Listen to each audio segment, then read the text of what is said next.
Talking Star Wars presents Talking Avatar.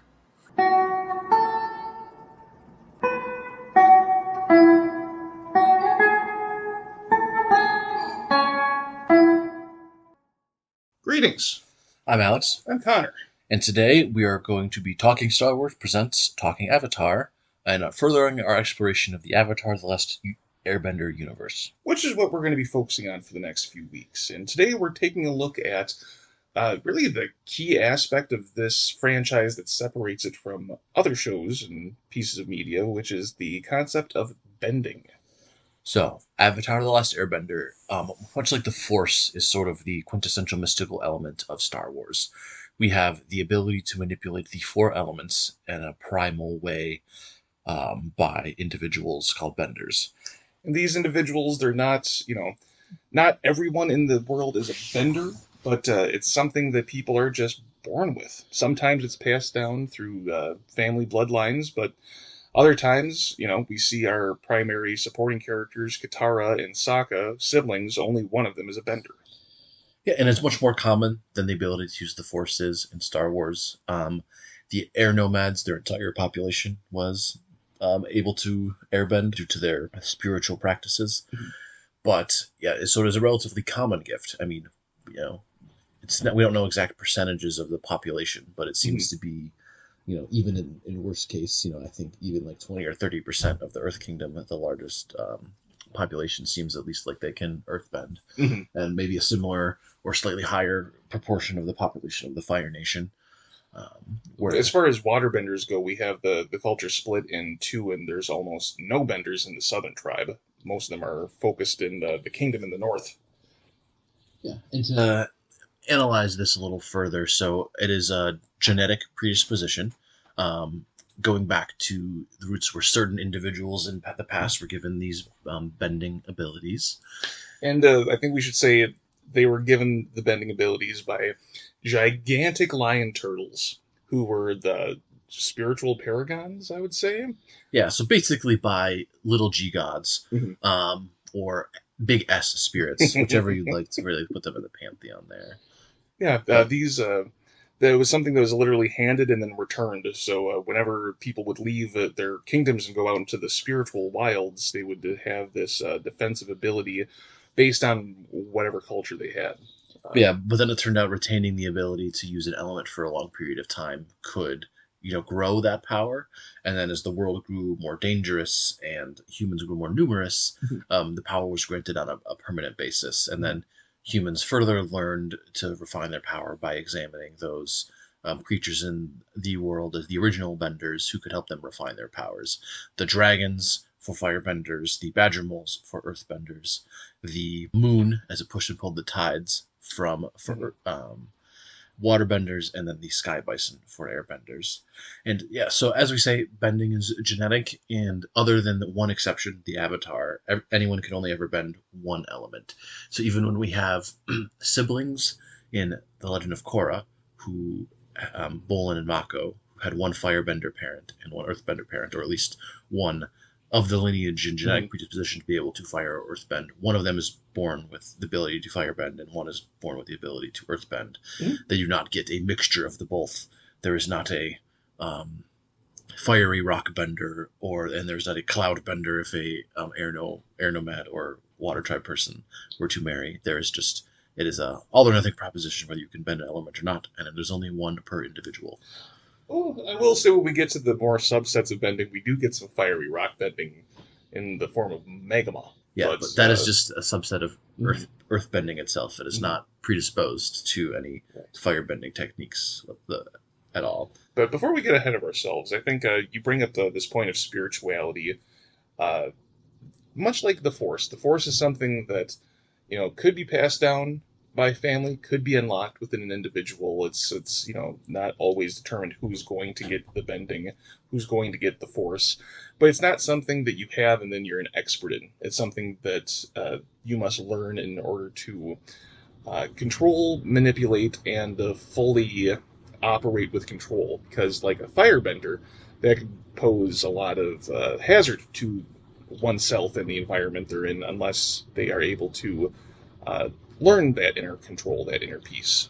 Yeah. But at the same time, this is not where you need expansive rituals and like magic words to use your bending abilities, and it's not like it requires like years and years of rigorous study to even use your element for a fraction of its power. It is a casual, inherent part of someone's Mhm. being. There are self-taught benders who are able to function just fine, Mhm. and it's always the ability to share knowledge and technique is important. And I think this is why we overall see an increase in bending, like power and technique spread around by the Legend of Korra, when like there's a proliferation of books and education more so than an Avatar: The Lost Airbender from a world at war. But it is inherent to someone's being. People do it bend casually, from like stirring their tea to Mhm. heating their tea to just jumping up a staircase. This is not something. While this is a power, it's not like a sacred to be husband and power, where the Jedi would frown upon you using the Force casually. Bending is like, nope, yep, it's there. It's just an extension of your being. It's It's an used. innate skill that someone has. Yeah. Yeah, and while it appears to take some effort, it's no much more effort than moving. It's only great feats of bending might be draining, but the casual use of the element is just as simple as breathing or walking for someone who has the ability. And I'll compare it like this: there is a direct correlation between bending and martial arts. Each culture has their own martial arts style, and much like anyone can throw a punch, but that punch is going to hit much harder if the person has had a history of martial arts and self discipline where they have a full understanding of their body and power.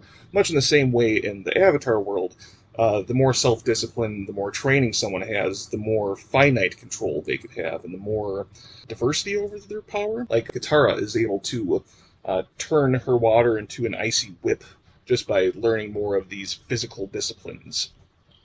Yeah, there's definitely a technique aspect to it. There is an internal, I think, power dynamic to it where talent plays a factor, much as it does with the Force Star Wars, but that technique and training matters much more. We see this emphasis on having masters, students, and Mhm. teachers to all pass on this amount of knowledge, and both the technical and spiritual knowledge. Right. Because we cannot separate bending just from the spiritual element, in that this represents a primal connection to the primordial forces of the world, and so there is a spiritual aspect to many. For waterbenders, they see it as their ability to adapt and change and go with the flow.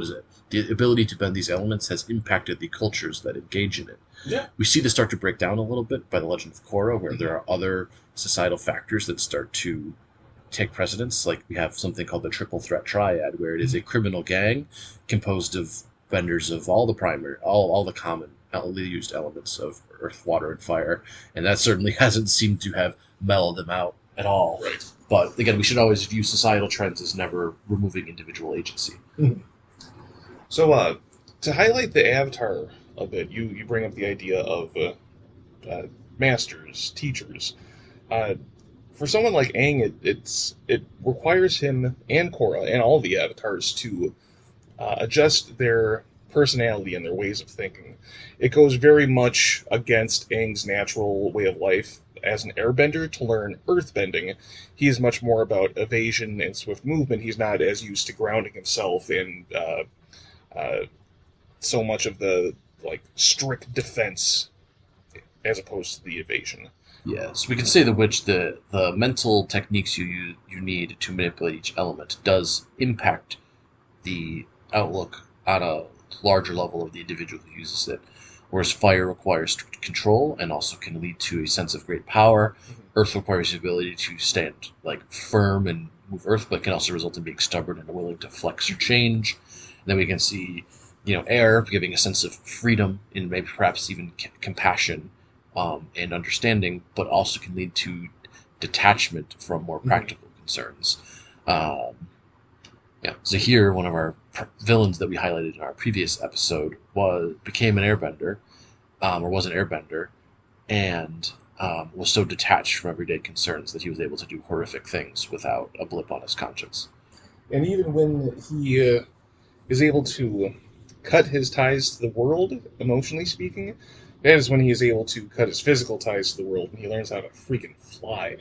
Which, Aang can glide, which is falling with style, but Zahir truly pulls a Superman and is able to reach great heights due to his mental state of mind, as opposed to Zuko, who gets BD bending dysfunction when he is just kind of emotionally dealing with the hardships of leaving his family and switching his whole entire philosophy from villainous to heroic in season 3 of Avatar.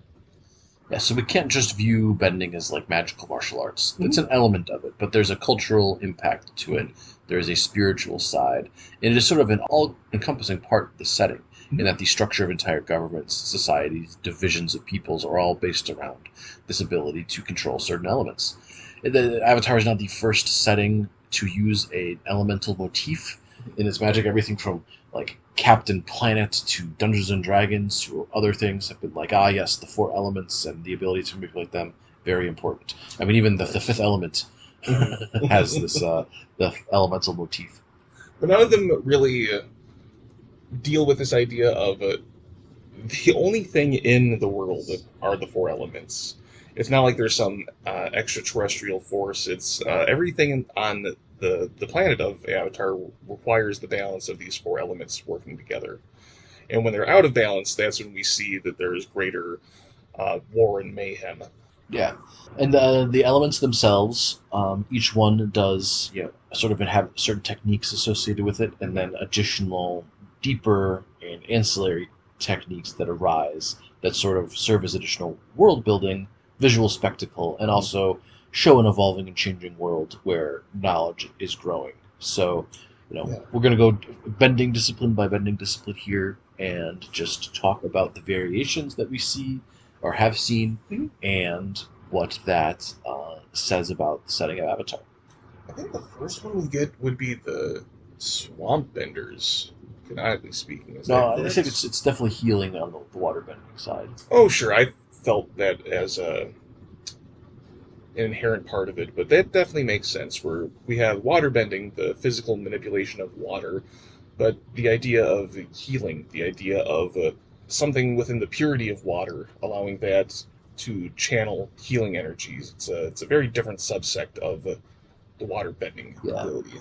And they even say it helps. It is also about the manipulation of chi through the body, which is like a canonical thing that exists in the Avatar universe, and that there is literal energy that runs through people's bodies through their chakras and chi lines.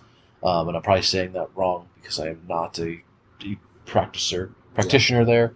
But yeah, so water bending and being the flow of not only water, but also being able to identify the flow of energy in the human body, can also use that power to heal people. We can also see that, and I won't give too many spoilers away, in Korra Season 1, where we see vaguely saying that water bending can be used to block chi and block one's bending abilities. Well, that's not water. I suppose, yes. Yeah. So like, yeah. So we'll talk water bending. So again, inherently just the manipulation of water. It also has the ability for healing. We also see, not really a subset, but you can also freeze and manipulate ice as well, or steam and water vapor. So any of the states of water can be manipulated by water benders. And we see this in the swamp where the vines are so engrossed and saturated with water that those benders who are entirely separated from the water tribe, that's the foggy swamp or the foggy water swamp. It's some sort of backwoods bayou type society where we have benders who are utilizing the same techniques in a very different style and method. Yeah, so then the ability just to manipulate water inside objects, even living ones, which is a foreshadowing for a new waterbending technique that is revealed in the series on bloodbending, as shown by used by Hama in Season 3 of Avatar, and then mastered by Katara, and then infamously by Yakone, the prime boss who used exceptionally powerful bloodbending to control people. So that's the ability to use waterbending at its height of its power to manipulate the body of another individual, whether it be an animal or a human. And this greatly demonstrates that, it's not just fire bad, water good, or fire bad, air good. Each of these bending disciplines has the ability to be manipulated for constructive purposes or destructive purposes. Yeah, I mean, we see each of the elements being used to commit murder. I mean, and in unjust ways, from a spike of earth used to snap Jet's neck and spine or decapitate Kelsang in Kyoshi novels, to airbending both being most peaceful discipline and Zahir straight up suffocating an individual, to firebending, just blasting people away with fire, and then waterbending, just drowning and pulling people under the surface of water. All of the bending, it's power, and there's no inherent morality to its existence, only in its use. Right. It's all the morality of the user. Yeah. As far as water goes, we've covered some of the different disciplines. Are there any aspects that we're missing?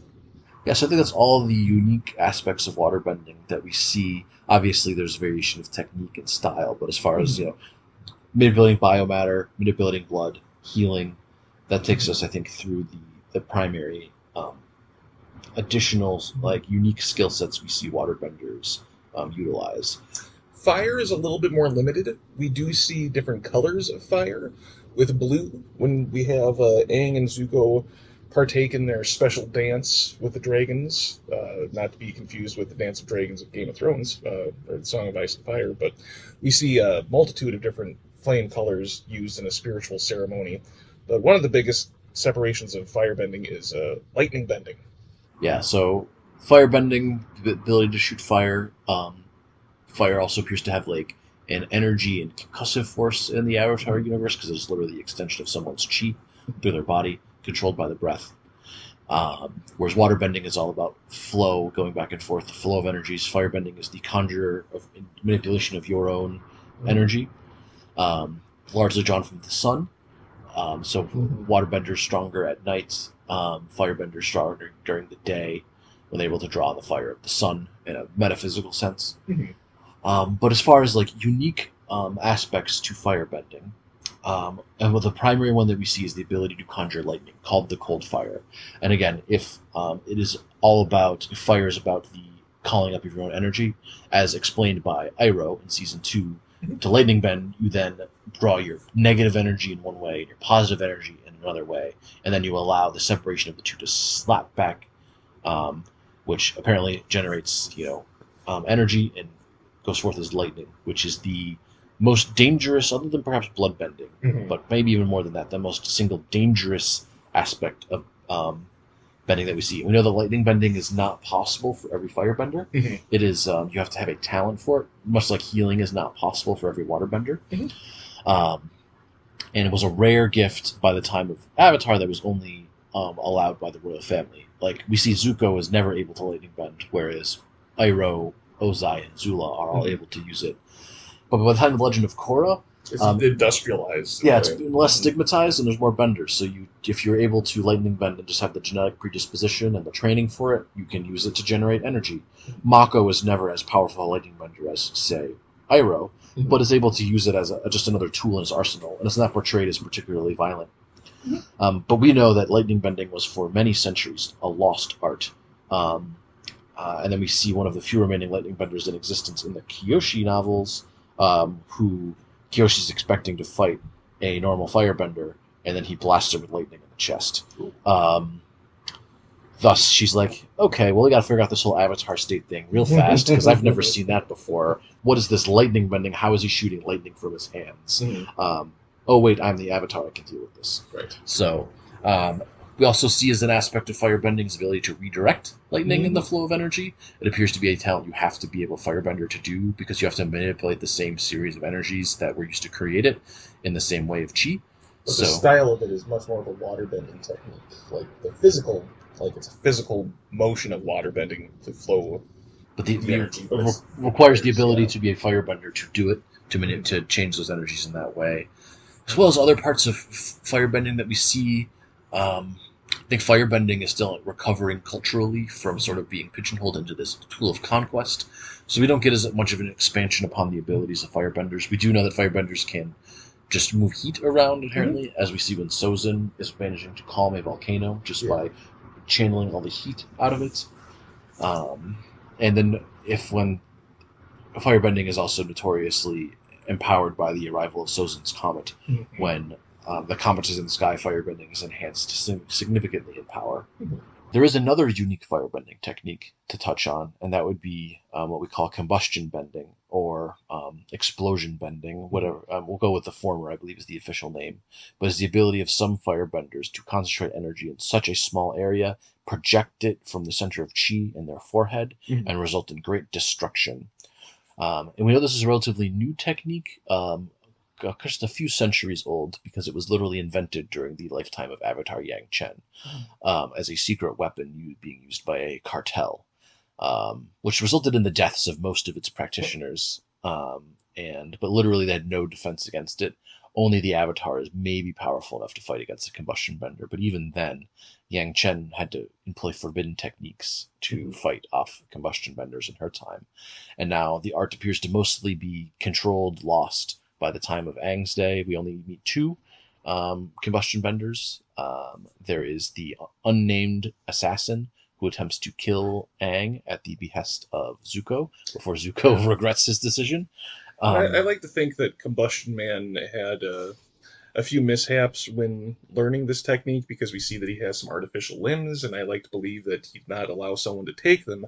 It was just by the sheer practice of trying to master combustion bending that this happened. Yeah, and we see that in the Yang Chen novels, where the combustion bending is very dangerous to learn how to do, and again, kills most people who attempt it.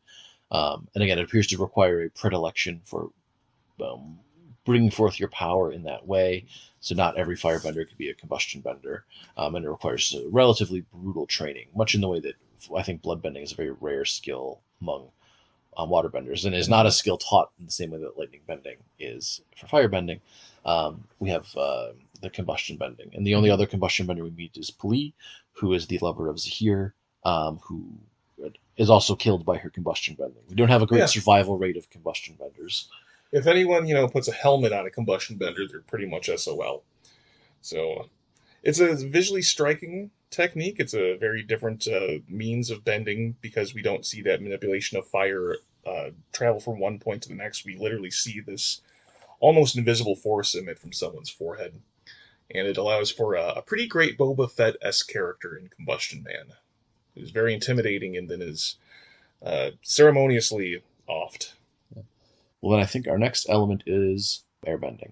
With the air nomads, that's an even more limited bending art. There's a very the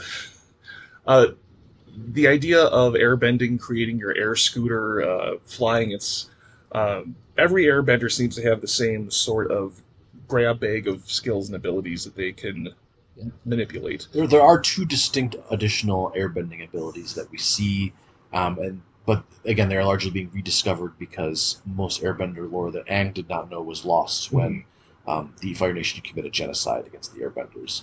So we see that the power itself revolves around the flow of energy around yourself, and then the guiding yourself around with the currents of energy around you. This is why, for example, Aang and trained airbenders do not need to worry too much about cold at high elevations. They are able to use breathing techniques to control this diffusion of heat throughout their bodies. Be able to use it with the help of a glider to fly, to manipulating air currents and rolling with the air currents. But yes, most airbenders exhibit the same ability, and it's one of the more easily casually used. It does not cause collateral damage in the way that firebending does, but can still produce blasts of air, and then is also the most mobile of all of the bending disciplines. As far as special disciplines of airbending, we see two. One of which is the ability to fly straight up without any mechanical aid. This requires complete detachment from the world. True Jedi mindset. Yeah, if you are able to completely detach yourself and you are an airbender, if you follow the ways of Guru Lahima, you can fly. And then Zahir just uses this, even in prison, to float a few inches off the ground to demonstrate how much of an OG he is. Yeah, definitely the big flex. And then the other discipline we see is the ability to, that is about detachment from this world. Then we see Janora with the ability to use that attachment in a different way to enter the spirit world at will, not needing and speak with spirits, not needing to have an eclipse or a portal or a equinox or solstice, but being able to use this advanced airbending technique to achieve that separation from physicality, to then enter the spirit world. And just like waterbending, it's a chi technique. She's separating all of her chi from her bodily form and allowing it to explore, Yeah. whether it be to astral project in a different part of the world or in the spirit world. Yeah, but this does require an ability to airbend. It is, again, the Mhm. ability to enter your energy into the energy outside of yourself, whereas firebending is the ability to take energy from within yourself and manipulate it. And then waterbending is about the flow of energy within the body. So you can see ways in which it's energy moving around and through this metaphysical connection to its element. Which leads us to Earth, which is much more of a direct physical channeling of energy with a not so much a conjuring or a channeling, but I am going to brute force this Oh, rock. It's this physical means of not just channeling through the like a fluid or through a plasma. It's I'm going to take my chi and force it on the world around me and send a boulder hurling your way. yeah, and we get this as the explanation of Jing from Bumi, King Bumi, where um, Earth is all about the state of energy, whether it's static, whether it's moving, whether it's retreating or attacking, whether it's really hardening energy against external influences or exciting the energy of things outside of itself. Mhm. So it's all about the changing state from one to another. So whether it's at rest and then in motion, or Mhm. whether it's standing firm or moving. So it's all about movement. It's but not like soft, subtle change like water bending or going with the flow. This is about enforcing your change on the world around you. Mhm. So yeah, for earth bending techniques, it's the throw rocks is the additional one. We see some unique uses of that, such as rock armor, but we do see some unique earthbending techniques. And given that I think earthbenders make up a large portion of the population of the world, I think we see the most unique earthbending techniques compared to anything else. Sand bending comes to mind at least, or comes to mind first and foremost. I don't think that requires any particular talent, though I think Mhm. your control has to be more refined than that of the average earthbender. It's much more Um, of an airbending type style of movement that we see in the sandbenders as they're manipulating the sand to move their gliders through the desert. But kind of like swamp bending, it's a part of this different part of the world that the earthbenders are existing in. So, like you said, it's a matter of adjusting that mentality to a slightly different state of the matter. It's small particulates, not your large rocks. yeah. And another technique that seems closer to healing from water bending, but that can be taught but is relatively rare, would be the ability to use earth bending to hear the world around you in an Mm-hmm. echolocation manner. Because again, um, vibrations travel much faster through solids than they do through air because the particles are much more densely packed. Toph famously used this to be able to mimicry ability to see, because she was blind, and she later taught the technique to Aang, and then the technique was also later taught to Korra, who also uses that as well, and to Lin Beifong, Toph's daughter. So we see the ability being used by these people. So it's apparently a technique that can be taught, but probably requires a certain Mm-hmm. ability to interpret information. So it is probably a more challenging technique to learn. It does require the ability to send out signals and receive them through solid objects, which is an Mm-hmm. earthbending ability. Right. Um, Other earthbending abilities we see would be lava bending. Again, we have Bolin, who's a child of fire and earthbenders, and he so badly wants to learn a different type of earthbending, is not able to, and then uh, learns from an antagonist that this is an ability that can be channeled. It's definitely an earthbending ability because we see a villainous earthbender manipulate it, but it's the idea of heating up Yeah, earth. does not appear to like be. You don't have to. You're not drawing magma from the Mm-hmm. core. You are, it's the engaging the positive jing of the earth to such a great degree that it changes to its it changes state of matter. Yeah, it's So molten. Mm-hmm. much where water bending can then change the state of matter for water to freeze, this is doing the opposite but to earth. Mm-hmm. It is of course much more challenging to do that for much more densely packed earth and stone, but is doable. And it is a relatively rare technique, and you appear to need to have a disposition for it. You have to Mm-hmm. be a little bit less rigid in your thinking than most earthbenders, Yeah. because if you're too rigid, you can't undo the bonds that would then allow a earth to be a liquid. And Bolin is definitely a free thinker. Yeah, and then of course the other individual who uses it is one of Zahir's crew, and he's Mm-hmm. an anarchist. So I think a certain Mm-hmm. freedom of thought combined with earthbending allows you to become a lava bender. Well, then we have the coolest subsection of any kind of bending, which is invented by one of our primary characters, Toph, and that's metal bending.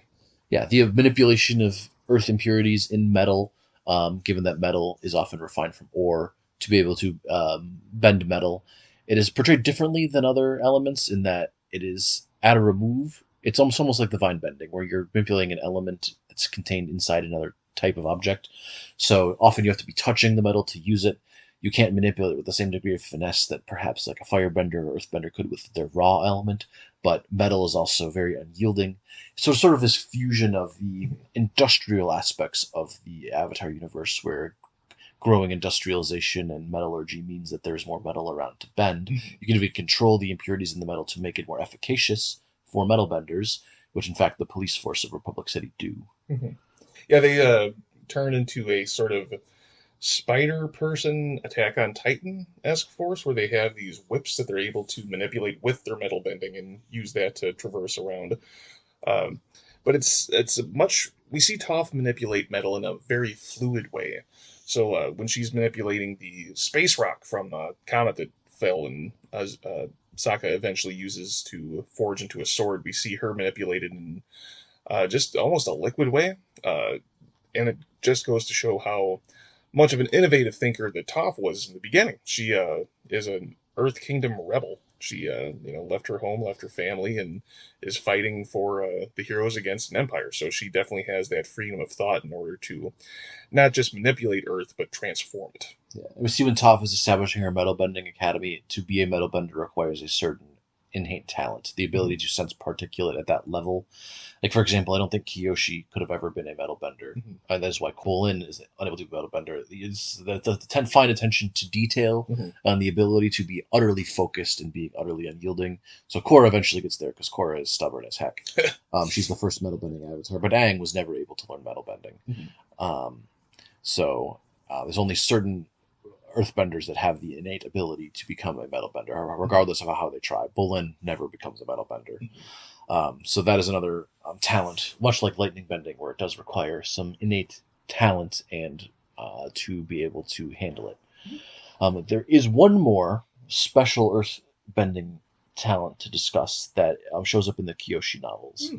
And this is the technique taught by the old man Lao Ge, also known as Tigwai the Immortal, is a really very powerful earthbender who has literally kept himself alive for centuries with an earthbending technique, where basically, as he explains it to Kyoshi, you just tell your body's particles, your body's parts, to not decay. You use a sheer force of will to meditate on remaining unchanging. So he has been alive for centuries as this immortal assassin to guide the world how he would want. He is implied to perhaps be a potentially proto member of the Red Lotus. He finds the White Lotus to be, I'll paraphrase, a bunch of pansies. And he finds the Avatar's inability to just seize control and do away with that, irritating people to be quaint. But becomes one of Kyoshi's teachers because she needs one. And he's like, well, we can't just have the world without an Avatar. It's already messed up enough. So, and is willing to teach her this technique of longevity, where you just meditate upon your body and tell it not to change. Tell it not to come to decay. You keep it ordered and regimented. Your thoughts ordered and regimented, and your body will follow. And it is how Kyoshi was able to live for centuries. And no spoilers, when this guy does eventually meet his demise, does he disintegrate into a corpse like the third Indiana Jones? We don't see him die. Okay. He remains the same age old man through the 5 years that the Kyoshi novels go through. But yeah, it's how the Kyoshi, even a century after her book, still looks like she's in like her early 30s, late 20s. So that's about so she ages a little bit, but yeah, for centuries she just does not change. She is the longest lived avatar, and this is a secret Earth Kingdom technique. We don't see anyone other than these two individuals use it. Like I said, it can be very dangerous, and it requires a very rigid mind to do it. As they said, if you do it the two-way, you could literally stop your organs from working or anything. So it requires a very particular strength of will to be able to do this. But then it allows certain earthbenders to live a long time. I think there's some low-grade level of this present in earthbenders already. As we see, King Bumi is over 100 years old and is still spry and active, and Ripped. shows no sign of like imminent death. Mm-hmm. And we see Toph is almost 90 years old by the time Korra rolls around, and just has, she's old and not as fast as she was, but still shows no reduction in her power. So I'm thinking that this is like a low grade side effect, but you can cultivate that if you have the right teacher and the right technique to remain alive for literal centuries. If you have it, because I can't think of another type of bender where they live that long. Have a couple really old firebenders, I suppose, that seem more like their energy was sustaining them despite their age. Like Azulon lived to be like 100 years old or whatever. Right. I never knew that, and it gives more credence to have to read the expanded materials. Yeah. And Laoge the Assassin is perhaps one of my favorite Avatar characters. At one point, he tells Kyoshi to go kill a child, and she refuses, and was like, "Was that a test?" He's like, "No, I want you to kill the child. He's gonna grow up to be evil. I'm an immortal. I've been around a long time." It's like, duh. Yeah. But I think we've ventured into most of the popular bending techniques. So I think two more techniques to talk about, which are not directly bender specific, but are sort of impinge upon that area. Mm-hmm. We have energy bending, which is taught to Aang by the Great Lion Turtles, who had originally granted bending to humans as a whole. And that is the ability to manipulate people's bending, either give or take away bending ability to an individual. And I see this as a manipulation of chi in a way. We see Korra do this. We do see other waterbenders accomplish in blocking chi. We see waterbenders heal people. So I'm on the fence as to whether or not energy bending is a waterbending specific skill, or if it's more Avatar related, because the Avatar is the cross between the physical and the spiritual world. So I would say that the advanced bloodbending technique shown to remove bending by Amon is not a subset of. It was like a shortcut. He was causing like brain damage to people and cutting off their ability, or maybe he was just using that to manipulate parts of their body and overwhelm their chi in a way. But I would say the abilities by the Avatar is not necessarily waterbending related. Yeah. I think it requires the presence of Rava inside their mind to be able to do this. Like other people are able to resist, but we're not seeing anyone else able to grant bending, to restore. Amon is able to destroy with a touch, but is not able to engage in that same either spiritual healing or in the same way that Aang removed bending from Yakone. So yeah, this could be...